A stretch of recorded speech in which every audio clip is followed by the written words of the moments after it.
Imagine waking up in Washington, typing White House into Google Maps, and it doesn't exist. No label, no pin. It's like someone quietly erased America's most important building. That's what just happened in China, to the place where Xi Jinping actually lives and rules. Think of it as the White House, the Pentagon, and Congress all rolled into one walled compound in central Beijing. Hi, I'm Panda, and I'm going to show you why erasing it from the map is a sign of how scared China's leaders are. Chinese users started posting screenshots from Baidu Maps and Amap, China's versions of Google Maps and Apple Maps. They typed Zhongnanhai. Sometimes the app said location not found. Other times it jumped 20 kilometers away to some random suburb. You don't accidentally lose the address of the most powerful building in the country. This wasn't a bug, this was fear.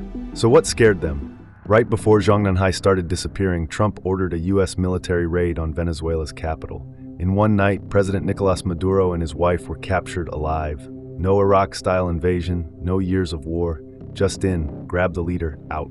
For dictators, that raid was a reminder of Saddam's capture and Soleimani's drone strike, proof that Washington can reach individual leaders when it decides to. If America can do that in Caracas, what about Beijing?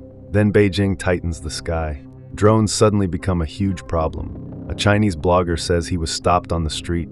Police checked his ID, and their system instantly flagged, "You own a drone." The warning, you're not allowed to fly it anywhere in Beijing. Keep it powered off at all times. Imagine if over Washington, D.C., the FAA suddenly banned all drones forever.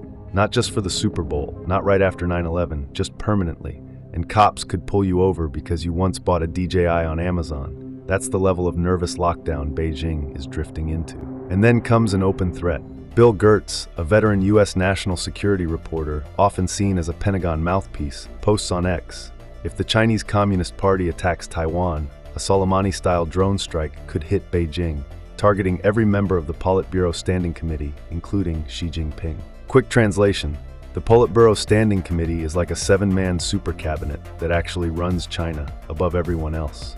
When someone linked to the Pentagon publicly says, "We could take out all of you, including Xi," that's not a random hot take. That's a message. None of this is happening in a vacuum. First, Maduro is grabbed. Then, Beijing tightens its sky and starts hiding its power center on maps. And right in the middle of that, a Pentagon-linked journalist publicly floats the idea of Xi himself being targeted. That's a pattern. Why does this matter if you're sitting in Texas or London? Because a nervous, cornered leadership in Beijing is more likely to miscalculate on Taiwan, trade, or even cyber attacks. When the guys with the world's second biggest military start worrying about their own personal safety, the rest of us should pay attention. So put yourself in Xi's head for a second. You've seen Saddam, you've seen Soleimani, and now Maduro. You've watched the US demonstrate over and over that if it decides someone is a problem, it can reach them fast with drones or special forces. Inside that mindset, erasing Zhongnanhai from map apps and locking down the capital's airspace isn't just paranoia, it's survival instinct. But here's the paradox. The more China tries to hide Zhongnanhai, the more it exposes what's really going on. A leadership that doesn't feel safe, even in its own capital. If your rulers are this afraid of a map app, how stable is their power really? But what do I know? I'm just a panda. If you want more translations of raw stories from inside China's black box, the stuff you'll never get from state media, hit subscribe and I'll see you in the next report.